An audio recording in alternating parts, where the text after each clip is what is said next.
কৈতর সিং বাড়ি ভগবতী চক। এখানে কী কাজে এসেছিলেন? এখানে যে শুনেছি কার্ড হয়তো তার জন্য।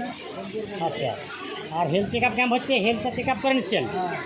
আচ্ছা, এখানে তো আমাদের সরকারি নির্দেশ অনুযায়ী আমাদের এখানে প্রায় 20টা প্রকল্প নিয়ে এখানে ক্যাম্প হচ্ছে আমাদের ঘরের একদম দোরগোড়াতেই। 20টা প্রকল্পের মধ্যে আপনি তো ওখানে গিয়েছিলেন, তো ওখানে যে 20টা প্রকল্প ছিল তার মধ্যে আপনি কী কী প্রকল্পের সুবিধা এখন পর্যন্ত পাচ্ছেন? এখন পাশে মানে ওই রেশন কার্ডটা আছে, আচ্ছা, আর অন্য কিছু নেই। আর রেশনে শুধু 4 লাখ। আধার কার্ড? আধার কার্ড, আধার কার্ডটা আছে। আচ্ছা, বাথরুম বা ঘর এরকম পেয়েছেন সরকারিভাবে? ঘর পাইনি, বাথরুম আছে আগে। বাথরুম পেয়েছেন? বাথরুমে করেছেন?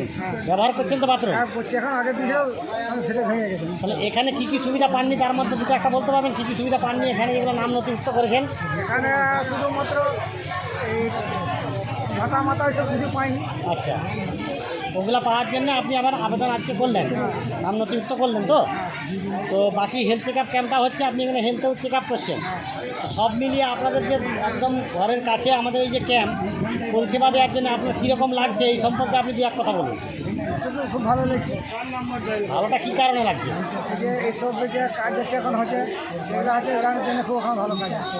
ভালো হচ্ছে। তো ঘরের কাছে আপনাদেরকে ছুটতে হচ্ছে না রোদের সময়, ঘরের কাছে এসে ক্যাম্পটা আমাদের অফিসার বিভিন্নরা ম্যাডামরা এসছেন, আপনার সমস্ত পরিষেবা পাচ্ছেন, সন্তুষ্ট তো আপনারা? হ্যাঁ, এটা শুনতে। ঠিক আছে।